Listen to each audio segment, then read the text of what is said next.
ચલો આજે પ્રકરણ નંબર 2 અપૂર્ણાંક અને દશાંશ સંખ્યાઓ સ્વાધ્યાય 2.2 ની ચર્ચા કરીએ. શોધો દરેકનો 1/4 લેવાનો.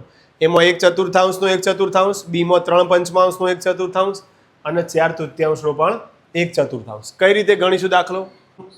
1/4 લઈએ આપણે ગુણ્યા 1/4, 1 એકા એકા અને ચોગું ચોગું થશે 16. આ થશે તમારે પહેલા એનો જવાબ.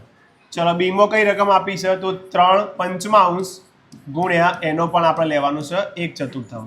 તો 3 એકા 3 અને 5 ચોક 20. આ થશે તમારો બી. સી માં જુઓ 4/3 અને એનો પણ 1/4 ભાગ. તો શું થશે અહીંયા 4 4 અને વચ્ચે 1/3. બરાબર. દરેકનો 1/7 શોધો. એટલે 2 નવમાંશનો 1/7, 6 પંચમાંશનો 1/7 અને 3 દશાંશનો. કઈ રીતે ગણાય જુઓ. પહેલા 2 નવમાંશનો આપણે લઈશું 1/7 ભાગ. છેદ ઉડતા નથી તો 2 એકા 9 સીતું 63. આ થયો તમારો એનો જવાબ. ચલો બીમો 6 પંચમાંશનો આપણે 1/7 ભાગ લઈએ તો 6 એકા 6 અને 5 સીતું 35. આ થયો તમારો બીનો જવાબ. સીમાં શું છે 3 દશાંશ અને એનો પણ 1/7 ભાગ. તો 3 એકા 3 10 સીતું. આ થશે તમારો સી. 2.2 નો બીજો દાખલો. ગુણાકાર કરો અને અતિ સંક્ષિપ્ત રૂપમાં દર્શાવવાનો. એટલે અંશ મોટો હોય તો ભાગાકાર કરવાનો જરૂરી છે. પહેલો દાખલો આપ્યો છે 2/3 ગુણ્યા 2.2. કઈ રીતે ગણાશે? જો હેડો કઈ રીતે ગણીશું તો 2/3 એમના એમ અશુદ્ધમાં શુદ્ધ કરીએ 2 તરી 6, 6 ને 2 8/3. તો અંશનો ગુણાકાર 2 8 16 છેદમાં 3 તરી 9. ભાગાકાર કરવું પડશે અતિ સંક્ષિપ્ત રૂપા 9 એકા 9. કેટલા વધશે 7. તો 1.7 આ થશે તમારે પહેલા એકનો જવાબ. આની જરૂર નથી, પછી બતાવવાની જરૂર નહીં. બીજો દાખલો જુઓ. બીજામાં કીધું 2/7 ગુણ્યા 7/9. તો કઈ રીતે ગણીશું? 2 7 7 ઉડી જશે ને. અહીંયા રકમ લખી દઈએ પહેલા આપણે. 7 7 ઉડી ગયા તો શું વધ્યું 2/9. ત્રીજો દાખલો. અહીંયા શું કરીશું? રકમ પહેલા લખી દઈએ આપણે. તો અહીંયા 4 અહીંયા 8. 3 દુ 6 થશે. અહીંયા 2 દુ 4. 2 2 ઉડી ગયા. શું વધ્યું? ઉપર 3 તરી અને નીચે 8 દુ 16. આ તમારા થયા પહેલા 3 દાખલા. ચોથો દાખલો જુઓ. 9/5 ગુણ્યા 3/5, પછી 1/3 ગુણ્યા 15/8 અને 11/2 ગુણ્યા 3 દશાંશ. 3 દાખલા આપણે ગણી લઈએ કઈ રીતે ગણાય જુઓ. બરાબર. કઈ રીતે ગણીશું તો અહીંયા 9 ગુણ્યા 3 અને નીચે 5 ગુણ્યા 5. છેદ ઉડતા નથી તો 9 તરી 27 ભાગ્યા ભાગાકાર કરવો પડશે. અંશ મોટો આવ્યો એટલે 25 એકા 2 વચ્ચે જવાબ આવશે 1.225. આ થશે તમારો જવાબ. ચલો પાંચમો દાખલો. 1 ગુણ્યા 15 અને છેદમાં 3 ગુણ્યા 8. 15 ની જગ્યાએ 5 તરી 15 કરો. 3 3 ઉડી ગયા એટલે 5 છેદમાં 8. આ થશે તમારો પાંચમો દાખલો. અહીંયા શું કરીશું? 11 ગુણ્યા 3 અને 2 ગુણ્યા 10. તો 11 તરી 33 અને 10 દુ 20. 33/20 કરવા પડશે. અંશ મોટો એટલે 20 દુ 40 વધી જશે. 20 એકા કેટલા વધશે? 13 વધશે. 1.13. આ થયા તમારા. આ તમારો છઠ્ઠો દાખલો. ચોથો, પાંચમો, છઠ્ઠો દાખલો. 4/5 ગુણ્યા 12/7. એ દાખલો ગણીએ આપણે. 4/5 એટલે 4 ગુણ્યા 12 અને છેદમાં 5 ગુણ્યા 7. છેદ ઉડે એવા હોય અહીંયા નહીં ઉડતા તો 12 ચોક 48 5 સીત્યું 35 તો 48 ભાગ્યા કેટલા થશે 35 35 દુ 70 વધી જશે એટલે 35 8 માં 5 જશે તો 3 એટલે કેટલા વધશે 1.13 આ થશે તમારો 7માનો જવાબ ગુણાકાર કરો એમાં પહેલો છે 2/5 ગુણ્યા 5 પૂર્ણાંક 1/4 બીજો છે 6.2/5 ગુણ્યા 7/9 અને 3/2 ગુણ્યા 5.1/3 1/3 તો એનો આપણે ગુણાકાર કરીએ 3 3 દાખલા કઈ રીતે ગણાશે તો પહેલો ગણો હોય આપણે તો 2/5 એમના એમ અશુદ્ધમાં શુદ્ધ કરી 4 × 5 = 20 ને 1 21 ના છેદમાં 4 છેદ ઉડતા એટલા ઉડાડી દઈએ પહેલા 2 2 ઉડી જશે શું વધી ઉપર 21/5 10 તો 21/10 સાદું રૂપ આલી આપણે 10 દુ 20 10 તરી 30 વધી જશે શું આવશે 2 પૂર્ણાંક લખવું હોય તો 2.1 દશાંશ આ થશે તમારો પહેલો દાખલાનો જવાબ બરાબર બીજો દાખલો છે તો કઈ રીતે ગણીશું રકમ અશુદ્ધમાં શુદ્ધ કરીએ 5 × 6 ને 2 32/5 અને 7/9 છેદ ઉડી વાહ નહીં ઉડતા તો શું કરીશું 32 × 7 કરો 7 દુ 14 નો ચોકડો વધી આવી 1 7 તારી 21 ને 1 22 224/45 ચલો અહીંયા 224/45 કરીએ આપણે તો શું થશે 224/45 કરીએ તો 45 ચોગું થશે 4 × 5 = 20 વધી આવી 2 ચોગું 16 ને 2 18 અહીંયા 4 વધશે અહીંયા 1 12 એટલે અહીંયા 44 વધશે છે તો જવાબ આવશે 4.4445 આ થશે તમારો બીજો દાખલો આની જરૂર નથી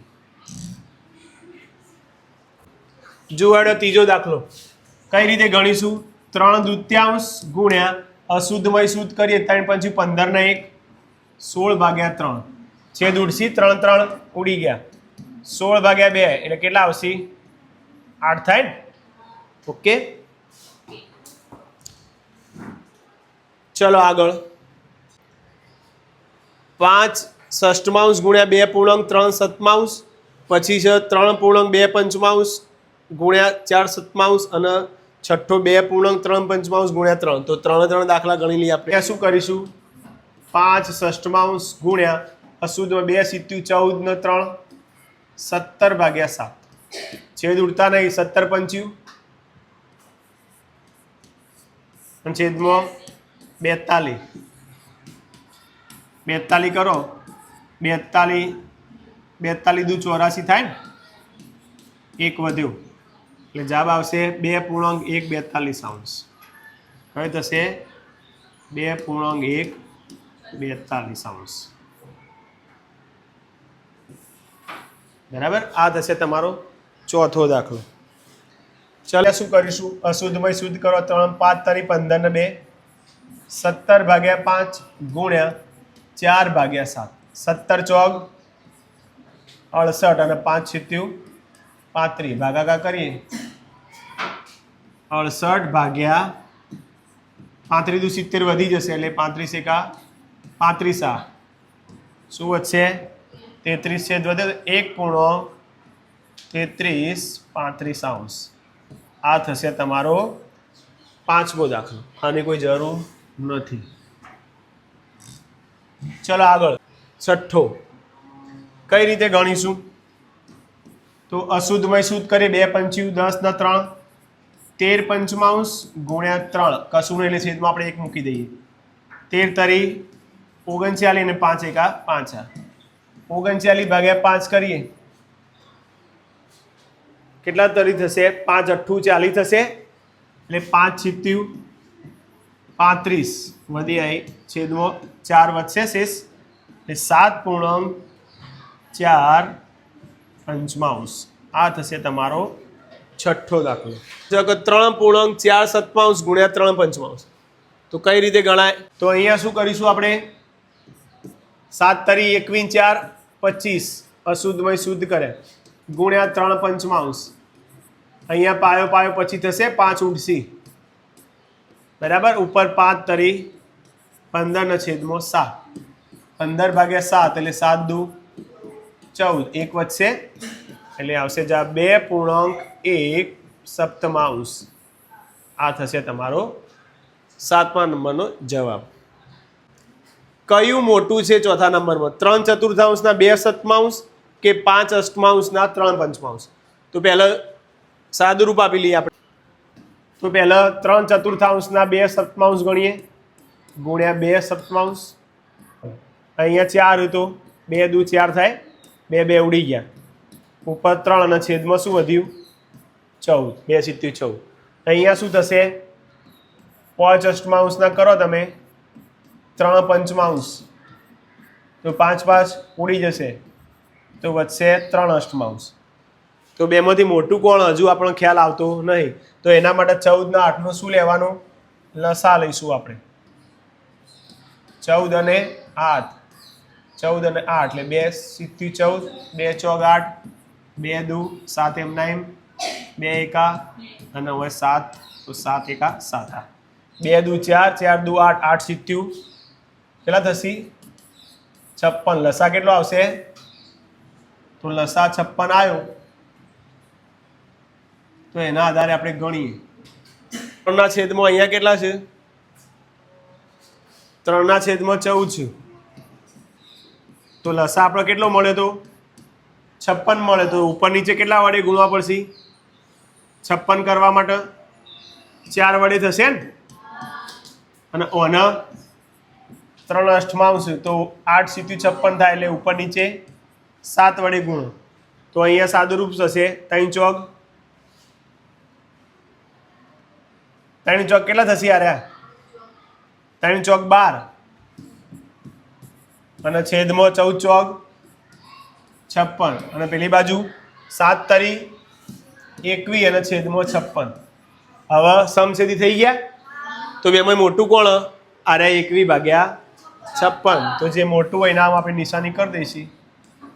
એરિયા મોટા છે કોના કરતાં? 12/56 કરતા. 21/56 કોણ હતું રકમમાં? તો 5 અષ્ટમાંશના 3 પંચમાંશ. તો એરિયા મોટા થશે. તો મોટું કોણ થશે? 5 અષ્ટમાંશના 3 પંચમાંશ. આ મોટા થશે અને પેલી સંખ્યા થશે એ નાની. ખબર પડી જઈ? આરે મોટી થશે અને આરે નાની થશે. 6 સપ્તમાંશના 1/2 અને 3 સપ્તમાંશના 2/3. ચલો અહીંયા શું કરીશું? 6 સપ્તમાંશ ગુણ્યા 1/2 3 દુ 6 2 2 ઉડી ગયા. 3ના છેદમાં 7 વધ્યા. અહીંયા શું થશે? 3 સપ્તમાંશ ગુણ્યા 2/3 3 3 ઉડી ગયા એટલે શું વધ્યું? 2 સપ્તમાંશ. તો અહીંયા તો સમછેદિત છે ને. તો આ મોટું કે આ મોટું? તો મોટા કયા આવશે? આ. એટલે આ કયા છે? 6 સપ્તમાંશના 1/2 મોટા છે. તો નાના કયા થયા? 3 સપ્તમાંશના 2 એ નાના થઈ ગયા. ઓકે. ના આવડે તો આ લખી શકો તમે. 3 સપ્તમાંશ મોટા 2 સપ્તમાંશ નાના. ખ્યાલ આવી ગયો? શૈલીએ તેના બગીચામાં એક હારમાં 4 છોડ રોપ્યા. તેણીએ 2 છોડ વચ્ચે 3/4 મીટરનું અંતર રાખ્યું. 2 છોડ વચ્ચે. તો પ્રથમ અને છેલ્લા છોડ વચ્ચેનું અંતર શોધવાનું.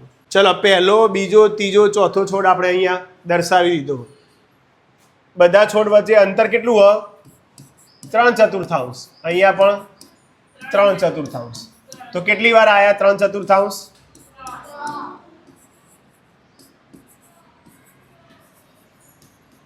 તો બરાબર 3 ગુણ્યા 3/4 થાય. ઓકે.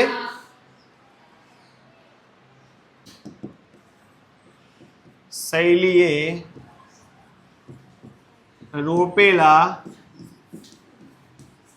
છોડ કેટલા છે? છોડની સંખ્યા કેટલી છે? છોડની કુલ સંખ્યા બરાબર 4. તો આપણને અને પહેલા અને છેલ્લા છોડ વચ્ચે કેટલા મળે? 3/4 3 વખત.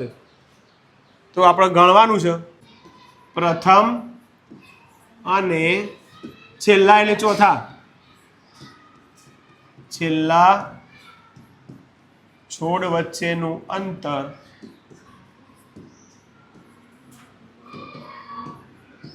કેટલું થશે? હાર્યું 3.3/4. બરાબર. આ બેનો શું કરી દઈશું આપણે? આનો સરવાળો થાય ને આમાં તો આર્યું અંતર આ અંતર 3 વખત એટલે 3 તરી 9/4 થશે. અને પાછળ એકમ લાગશે એના મીટર. અંશ મોટો છે નાનો તો શું કરીશું આપણે? ભાગાકાર કરીએ ને. 4 દુ 8 વધ્યા 1. જવાબ શું આવશે? 2.1/4 મીટર. આ બધું ગણવાની જરૂર નથી. ઓકે, તો આ થયો તમારો જવાબ. 2.1/4 મીટર પહેલા અને ચોથા છોડ વચ્ચેનું અંતર થશે. ઓકે, ચલો. લિપિકા દરરોજ 1.3/4 કલાક એક પુસ્તક વાંચે. રોજ 1 કલાક આટલું વાંચે. 1 કલાક અને 3/4. 6 દિવસમાં આખું પુસ્તક વાંચે છે. તો આ પુસ્તક વાંચવા માટે તેણે બધું મને કેટલા કલાક ફાળવ્યા હશે? વાંચન માટેનો કુલ દિવસ આપણે 6 દિવસ આપ્યા. તો એક દિવસમાં વાંચન આપી છે 1.3/4 કલાક. તો આપણે 6 દિવસનું શોધવું હોય તો 6 દિવસમાં થયેલ વાંચન બરાબર 6 ગુણ્યા 1.3/4. 6 ને એમને એમ રાખીએ. અશુદ્ધમાં શુદ્ધ કરી 4 × 4 ને 3 7/4. પાછા કલાક લખીશું. આ આપણને કલાક મળશે. 3 દુ 6 અહીંયા 2 દુ 4. 2 ઉડી જશે તો 3 × 21/2 વધશે. ભાગાકાર કરીએ આપણે. 21/2 તો 10 દુ 20 થાય. ડાયરેક્ટ ગણવું હોય તો જવાબ આવશે 10.1/2 કલાક. બરાબર છે. 7મામાં શું કીધું છે? એક કાર 1 લીટર પેટ્રોલનો ઉપયોગ કરીને 16 કિલોમીટર અંતર કાપે છે. 1 લીટરમાં 16 કિલોમીટર અંતર કાપે. તો કારે 2.3/4 લીટર પેટ્રોલનો ઉપયોગ કરીને કેટલું અંતર કાપ્યું હશે? તો પહેલાં તો આ 2.3/4 આપ્યા એના આપણે સમા ફેરવી દઈશું. એના અશુદ્ધમાં શુદ્ધ કરી દઈએ ને. 3/4 લીટર તો એ કેટલા થશે? 4 દુ 8 ને 3 11/4 લીટર. અહીં આપણને 1 લીટરમાં કેટલું અંતર કાપે છે? 1 લીટરમાં કાર બરાબર 16 કિલોમીટર અંતર કાપે છે.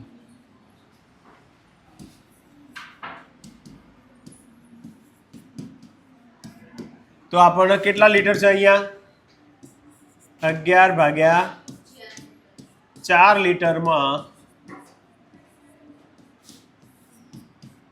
કાર બરાબર કેટલું અંતર કાપશે? તો શું થશે? 16 અને 11/4 નો આપણે શું કરવો પડશે? ગુણાકાર. 16 ગુણ્યા 11/4. છેદ ઉડાડીએ. ચોગું 16 4 4 ઉડી ગયા. શું વધ્યું? 11 ચોક 44 કિલોમીટર. ખ્યાલ આવ્યો? તો કારે કેટલું થશે? તો કાર કેટલું અંતર કાપશે? કાર બરાબર 44 કિમી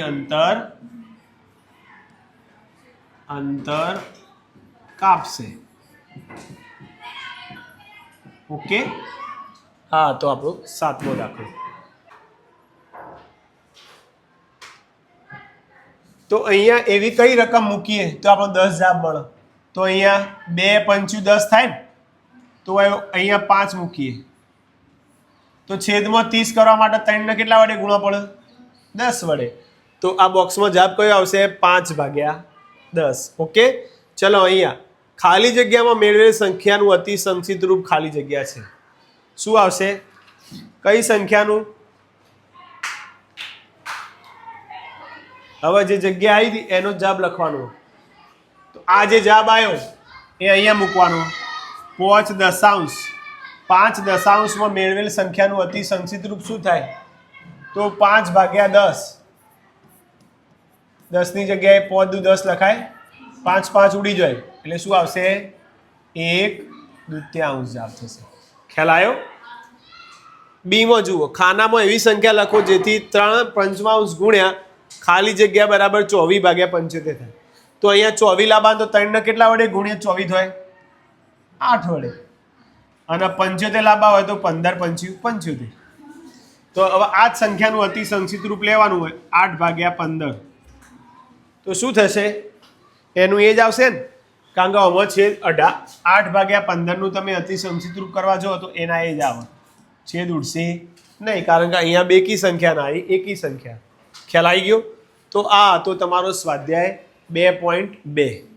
બરાબર. વિડીયો ગમ્યો તો લાઈક, શેર, કમેન્ટ કરજો. જય માતાજી.